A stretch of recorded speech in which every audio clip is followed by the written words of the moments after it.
All right, I think we're ready to get going. As everybody knows, this session will be recorded and it'll be available on our website. But today I want to welcome everybody that's here for our webinar with our partners with DoorDash, third-party delivery company. For those of you that don't know me, I'm Bob Luz, President and CEO of the Massachusetts Restaurant Association.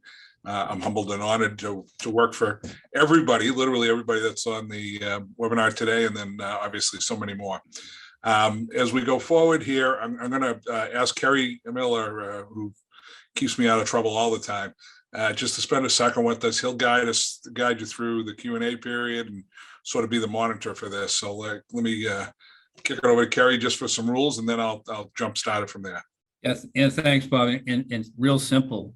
As we roll through the this webinar today, if you look down below, there's a Q&A button, and anything that you want to make a comment, question on, roll into that Q&A. I'll be monitoring those as we go along, and when there's the right break or near the end of this thing, we'll run through all of those comments and questions for the DoorDash gang, and they'll have the opportunity to get right back to you. So back to you, Bob. Okay, great. Thank you. So today, we're going to spend some time with DoorDash, and let me talk a little bit up front, if I can, for just a quick background to how we get to today. Look, third-party delivery and third-party delivery companies were a growing segment of the business. It was actually a pretty fast-growing business segment prior to the pandemic. And I'm talking, there was obviously a fair amount of the industry that delivery was already a good piece of the business with. But for the broader full-service restaurant industry, especially when you get into the upper echelons of polished casual and fine dining, et cetera, it really didn't exist. Delivery, I mean, takeout in a lot of cases didn't exist. But it was a large growing segment of it. We were monitoring it, and really, I expected that it was going to probably take 5 or 6 years to where it got to a point where it was a pretty big piece of every restaurant's business week to week. Well, as we know, everything changed over the everything changed on March 15th, 2020, and really accelerated over the coming weeks, months, and really played itself out to the point where today, in many restaurants, takeout for full service restaurants that probably didn't do takeout or delivery or had it as a very low percentage of their sales, might amount to about 20% of weekly sales in the summer and fall and spring, and might get as high as 40 or 45% of weekly sales during the winter months. That hasn't really changed as we've gotten back to somewhat normal lifestyle. So it's really changed the industry and accelerated this tremendously. Along the way, obviously, third-party delivery companies came in, and they were met with sort of a rough, I gotta love you because you're here, but I don't really love you type of attitude, and you got to call it what it is. And I think that what we need to realize is this is a lot like when I came into the business, into the Restaurant Association 9.5 years ago. Back then, Yelp was sort of just upon the scene, and everybody was saying Yelp was going to be the end of the industry, and it was all this bad stuff. And what we really took as an attitude was, look, technology and innovation is here, and it's changing the way we do business forever. And it's not going to go, this is not something you put the genie back in the bottle with. It's going to be a part of our business going forward. And as such, we got to learn how to work together so that it works for everybody. And I think that's exactly where we're at right now with third-party delivery companies. And we've been there for a while, where we've got to really embrace the fact that our business models have changed, and there's a way to do this so that makes sense for everybody, and that requires us getting to know each other, requires us getting to understand it, and a little bit of give and take on all sides. But I am convinced that we can work collaboratively to get to a place where this works for everybody. And I got to tell you, along the way, DoorDash, has been, I think, the leader in sort of taking this approach to heart and saying, yep, we get it, and we want to be a good partner. And you see that on the opening slide here. I mean, they talk about a partnership, and I found at every stretch at every step of the process, they've been that good partner, and they've wanted to really evolve the relationship and make sure that people understand how everything works. And so today, I'm really excited that we have Sarah Locke Henderson, Callie Santos, and Christina Kennedy, who are going to take us through a little bit of a light overview on DoorDash, an update on some of the policy issues that they've been working on. They're going to dive into some of the pricing models that allow restaurants to really have more flexibility and transparency in their pricing, as well as what they call Storefront, which is, as you'll find out, a 0% commission option for restaurants that allows you to use DoorDash to power your online ordering platforms to reach new customers. So without further ado, I'm going to hand it off to Sarah, Christina, and Callie. I'm going to thank them for their time and efforts here, and I thank everybody that's here today for being part of this. And so take it away, DoorDash. Thank you so much for the intro, Bob, and thank you obviously to the whole Massachusetts Restaurant Association staff and your team for being such wonderful partners and for giving us some time to speak this afternoon. Really glad to be here, and I know I speak for the rest of the Doordash team when I say we're all really thrilled to tell you a little bit more about who we are and what we've done in the community, and some of the offerings that we have for restaurants in Massachusetts and beyond. So I'll just quickly introduce myself. I'll turn it over to Tina and Callie as well to introduce themselves. But I'm Sarah Locke Henderson, and I'm on our public engagement team here at DoorDash. We really focus on partnerships with, the community organizations, associations like MRA, and really, making sure that our partnerships reflect the different needs of the community. I focus a lot on Massachusetts, and really excited to tell you a little bit more about some of our partnerships here. But Tina, do you want to introduce yourself? Awesome. Thanks so much, Sarah. And thank you, Bob, and to the MRA for having us today as well.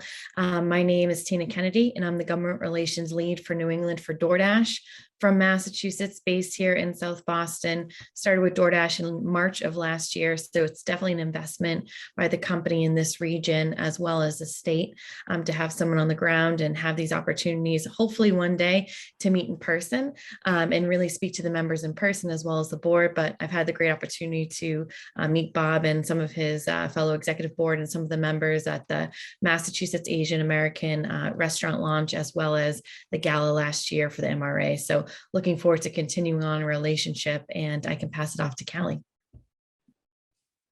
Thank you, Tina. Hi, everyone. Thank you for joining today. My name is Callie Santos. I am a strategic partner manager here at DoorDash. I am also based in Boston.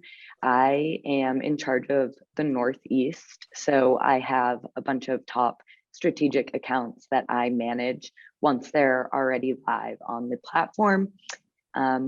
And yeah, I'll pass it back to Tina and Sarah, who will go into a bit about DoorDash in the community right now. Awesome. Well, like I mentioned, Tina and I are both on the public policy team, specifically on government relations and public engagement. And we did want to just walk you through a little bit about, we work very closely with our social impact team. And on our social impact team, we have folks that are really specifically focused on designing and developing programs that are meant to support restaurants of all sizes, particularly small locally owned businesses, but restaurants, of all sort of sizes and reaches. I think it's worth noting, I'm going to dive into this program, which we call our Entrepreneurship and Access program. But I did want to just mention, as Bob mentioned, we know that, it's been a very long couple of years, these last few years. And a big part of DoorDash's focus and what is built into the ethos of our company is really to grow and empower restaurants and merchants that we're working with to be able to reach new customers and to grow their businesses. During the pandemic, we took particular mind to the fact that it was a really difficult time for restaurants, and had a lot of initiatives and programs to, for example, voluntarily reduce commissions for restaurants with 5 or fewer locations, invest in marketing programs and sort of, different benefits to restaurants to help them reach new customers, like free delivery once a week, things like that, to really help spur and, restaurant growth and to help keep restaurants open and alive during a really, really difficult time. Out of that time period came a couple of programs that we did want to talk about, particularly programs that are geared towards entrepreneurs of color, women entrepreneurs, immigrant entrepreneurs. One of these programs is what we call the Entrepreneurship and Access Program. It was sort of founded, our company was founded by an immigrant himself, and he has been very passionate about, making sure that we are supporting immigrant-owned businesses. But this program sort of evolved from an immigrant-owned focused program to benefit immigrant-owned businesses to, an entrepreneurship and access program for, any and all minority and women-owned small businesses. So I think a lot of people may still not know that we have this program accessible and available, but any restaurant or business owned by, a person of color, or a woman, or an immigrant can take part in a program that allows them, various marketing benefits, legal help, access to financial resources, and more. Happy to send around resources after the webinar to anyone who is interested or knows restaurants that may be interested in this program. Next, we also just wanted to briefly mention really exciting news, which is that we recently, just a couple weeks ago, launched our Main Street Strong Accelerator program in Boston. So this is sort of the second round of this program that we had great success with last spring. It's an incubator program for small restaurants owned by women and people of color. We have an amazing cohort of 17 restaurants in the Boston area who are participating. They come from tons of different countries, different backgrounds. And these are people who are going to be taking part in an 8-week accelerator course with DoorDash.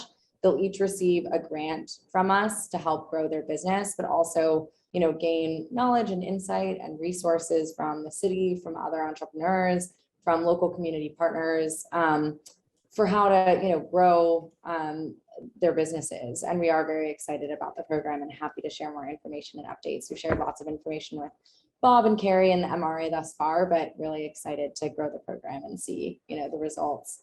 So those are just two of the programs that we had, that sort of stemmed from COVID and COVID relief. And we're really excited to sort of carry these programs forward as we emerge from this difficult time.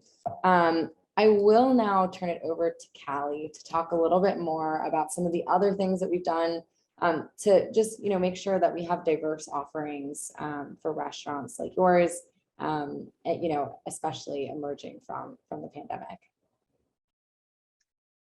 Thank you, Sarah. So I'm just going to go into a bit of a brief overview of what DoorDash really is and our product suite as a whole. So as we have touched upon a little bit here, obviously our business as well as the restaurant business has grown and changed and developed a lot over the last few years. So what we started out as is not what we still are today.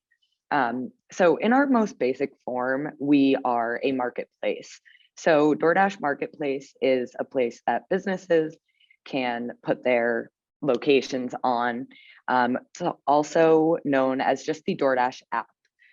So you download it just like any other app on your phone, you can create an account and boom, you have access to hundreds of thousands of restaurants within wherever you are hoping to get delivery from or pick up as well. So the app itself offers pickup and delivery solutions that really help restaurants reach new customers and grow their sales on top of their normal in-house sales. And then just here is a brief photo of the app if you're not familiar, and then the desktop as well.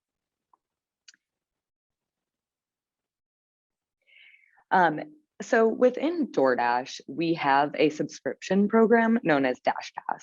So I like to think of Dashpass as like the Amazon Prime. So it is a premium subscription that if you pay, you are a member of. If you are a Dashpass member, you get $0 delivery on orders that cost $12 or more, as well as reduced fees.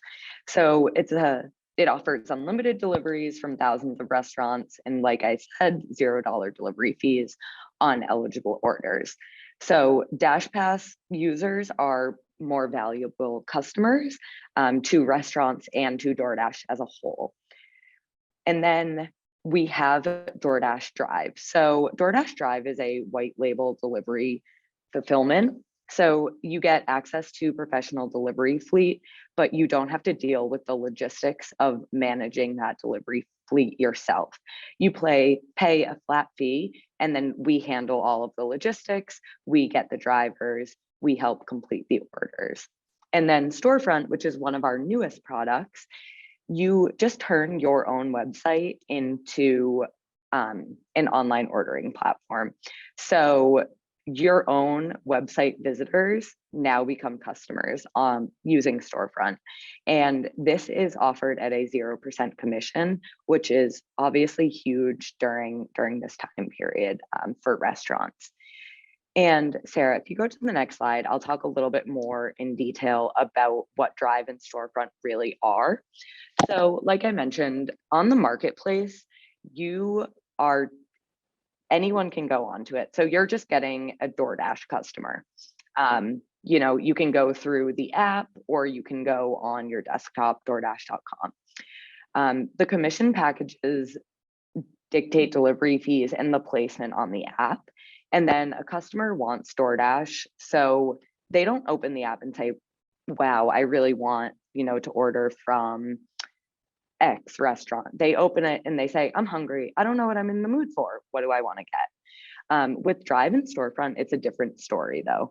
So it's your actual customer. So it's your own restaurant's customer. It's through your website or your app. They're opening it up and saying, I want this for lunch, or I want to order this for dinner. You are paying a flat dollar amount per order, and then you can set the customer pricing. And then the customer comes directly to your site. Like I had mentioned, I want, and then your restaurant in there. So on top of Marketplace, Storefront, and Drive, some other offerings that DoorDash has now are ads and promotions. So this is just an add-on to the Marketplace if you want to partake in this.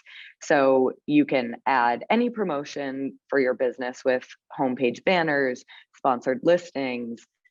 And so we have, in terms of ads and promos, you can do a whole variety of things. You can incentivize new customers. So you can do first order $0 delivery, or first order 20% off. You can also do a promotion to try and increase your average order size. You could do spend $30, get $10 off, or spend $30, get 10% off, something like that. We also recently added sponsored listings. So that means that you're paying in order to gain a new customer who's searching under a keyword. So if you are a pizza restaurant and a customer is searching for pizza, it's a pay per placement, and then you're bidding against other restaurants in order to gain that customer. Our merchant experience is also another thing. So we have our merchant portal, which offers restaurant owners and merchants a way to go in and really monitor their sales. So you can go into the Insights tab, you can get data on new, frequent, and existing customers, and then any repeat orders. You can really see a whole slew of things in the merchant portal. You can see things from orders to how you're doing on missing and incorrect items, dasher wait time, customer feedback. You can pull different reports for your sales week over week or month over month. And as we get bigger, the more merchant portal offerings also get bigger. And we love to take the feedback that we get from merchants and really put it into play. So if you say, hey, I would really love to see X, Y, or Z on the merchant portal, we are very open to that feedback and want to be able to add it to the portal. Along with delivery, we also do pickup on DoorDash. So reducing customer wait times with pickup is just another way that we can add value to the business. It also comes at a lower commission cost. So if someone opens the app, they're driving home from work and they don't really want to wait an hour for a delivery, they just want to scoop it up on their way home, they can pick up directly from your restaurant. And then lastly here, we also offer self-delivery. So if you have your own drivers and your own delivery fleet, so you can reach new customers on DoorDash while fulfilling the deliveries on your own. So the benefit there is that you're getting the DoorDash users, but you can sort of handle that relationship, manage it. So these are some of our partnership plans that Bob had alluded to in the beginning. So we really have been listening to restaurant owners and learned that one size does not fit all. So we have different plans that allow restaurants to choose from a suite of services. That way they can best support your goals. So there's the basic package, the plus package, and the premier package. And then, as I mentioned, there's Storefront and DoorDash self-delivery. So these are all different ways that you can turn DoorDash on. You know, in the beginning with DoorDash, it was thought of as, oh, okay, we just want delivery, so we're going to sign up and use DoorDash. That's not the case anymore. As I mentioned, you know, you can sign up and do delivery only, or you can do delivery and pickup. You can do delivery, pickup, and Dashpass. And you can sort of work it around what will best fit your business needs. So with that, we can turn it over to question and answer. I believe those would be in the chat. So I've got them to save you the hassle of digging in there. So we've got a couple in the chat. We've got a couple of others that came through. So the first one out of the chat. So as a pizza place, you have to pay to be placed in the pizza keyword list, or you need to pay to be represented on a higher list, i.e. more visible. Yep. So when you sign up on DoorDash, you can input your business tags. So say, for example, here it's pizza. You'll, at the top of our app, you can filter. So it will be like pizza, wings, healthy salads, things like that. You don't have to pay to put those different listings or those different business categories, but for sponsored listings, that is when you pay. But you don't have to pay unless you want to opt into sponsored listings.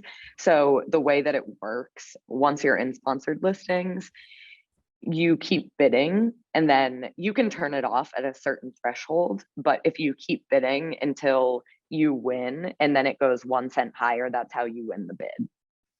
Okay. Thanks, Callie. The next one is, how does DoorDash make money on the zero commission sales orders? Yep. So, and I'm assuming that's in regards to Storefront. So for Storefront, it is, like I mentioned, the 0% commission. What merchants or restaurants pay is the payment, is the credit card processing fee. And then there's just a fee of, it's either 2.9 or 3%. So Storefront isn't necessarily a way for us to make a ton of money. It is, we saw that merchants wanted us to power their online ordering. So we delivered that. So merchants are in charge of paying the processing fee and then the flat fee. That way we don't have to charge customers. Very good. So this is the one, I think this is a real critical one, just understanding coming out the back end of this thing, dealing with staffing and some of the stuff that's going on as far as regulations and all. The question is, we're all busy, we're staffing and running our restaurants, but fully understand the need. How is the easiest way to right fit our business to the right program in your suite of products?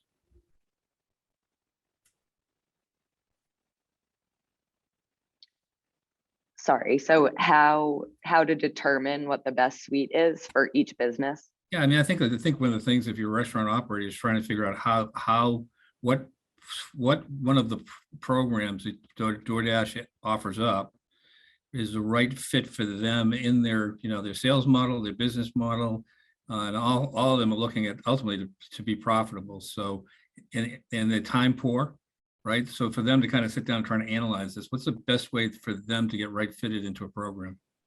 Yeah, yeah, definitely. So in terms of that, we do offer a lot of Q&A on just our website. And if you go into the merchant frequently asked questions, but ultimately, you know, when they sit down and say, okay, which is best for me, you can sort of look at, all right, so do they have their own delivery? If they already do, then you can go from there. Do they need us to help fulfill deliveries?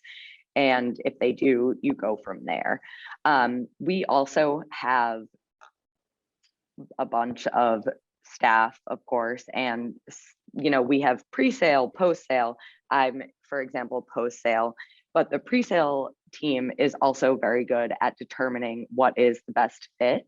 Also, if they're already signed up on DoorDash and they need any extra assistance, that's when the post-sale team comes in and we're able to figure out what is the best fit for each merchant. So if we get inbounded and they're saying, okay, here's what we have, here's what we need, we can work with them to really figure out the best plan of action. So connect with you and have a conversation with you. All right, we've got another one that just came in. How have you seen your partners mitigate the increased cost of takeout supplies along with any third-party charges to help maximize profitability? Yes, so one big thing that we're seeing right now is just operationally, it is costing more to own restaurants, to operate them, to staff them. There's, of course, staffing problems across the board. And so I think it's best to, you know, be upfront. I've had a lot of my partners come to me and say, look, the cost of X, Y, or Z is rising. How can we sort of look at this and help? You know, we don't want to pass this on to the customers. So what do we do here? And so there are a bunch of different things that we can talk about and touch base on, which again is more of like a depends on who it is, what they need, what costs are actually rising. But as mentioned a little bit before, we are trying to get as much as we can to help restaurants with these rising costs. So as Sarah alluded to, you know, the Main Street Strong Accelerator and the reduced commission and things like that, that's how we're really looking to help restaurants out there. Awesome. Callie, Carrie, I can weigh on that as well too. The benefit of the pricing model with the 3 pricing tiers, there's allowed flexibility within the tiers. So if one month, you know, a restaurant chooses 30% and the next month they say, listen, we're trying to reassess costs here, or we're trying to reassess our operation models, we'd like to switch to 25% or 15%. That flexibility is built into the model based off of the needs of the restaurant.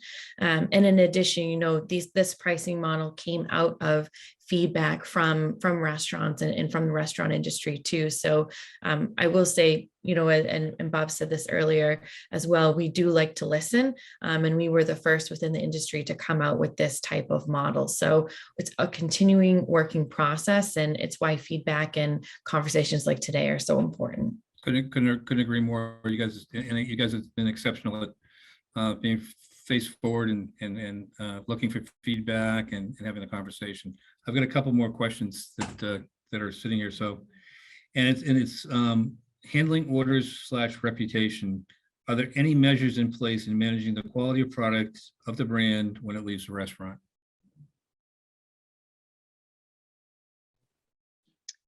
Yes. So like I had mentioned a little bit before, the merchant portal is really a really good way for owners to give us feedback on our dashers. So once the food leaves the restaurant, or even in the restaurant, if there are any problems with a dasher, you can report that dasher, or you can write to your DoorDash rep and let them know, hey, this happened. How can we, you know, sort of mitigate this? And then it also will be reflected in missing and incorrect. So there will sometimes be an error in which the dasher might not have grabbed something, or if something was made wrong.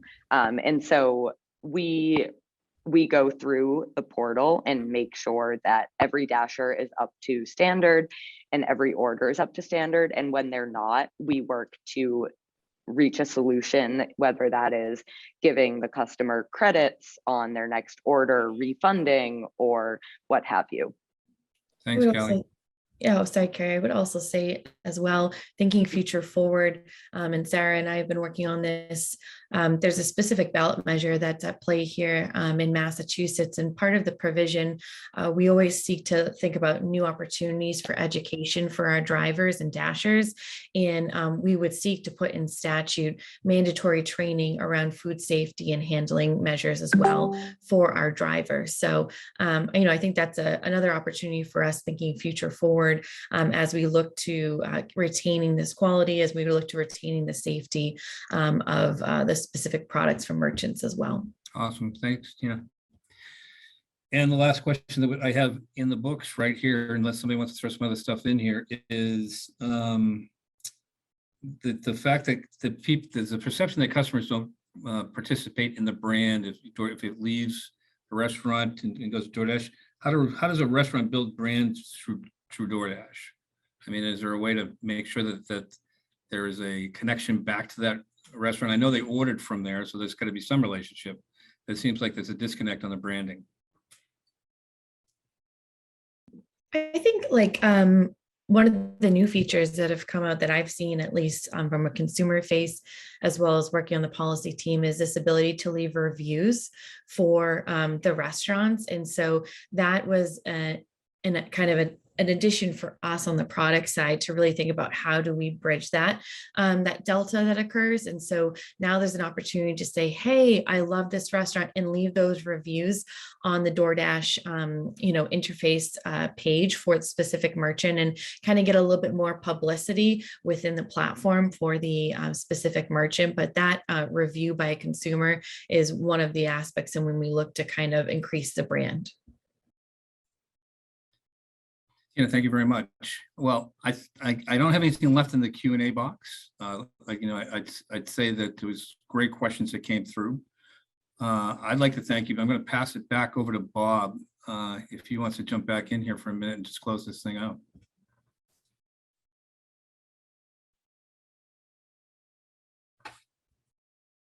Well,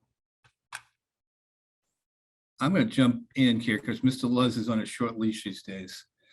And oftentimes he can have the governor or the new mayor, tap him on the phone with a call that he has to run out and take. So I'm assuming that's exactly what just happened. Listen, I can't, again, Bob kicked it off up front, but DoorDash has been an incredibly solid partner with us from the get-go and is always looking to find solutions in this third-party delivery place where we're at. They're partners of ours. I recommend highly to anybody that is on now or viewing this in the future, reach out to them directly. They can reach out to them through us, and right size fit a program from DoorDash for their restaurant. So Callie, Tina, Sarah, I'd like to thank you very much for presenting with us today.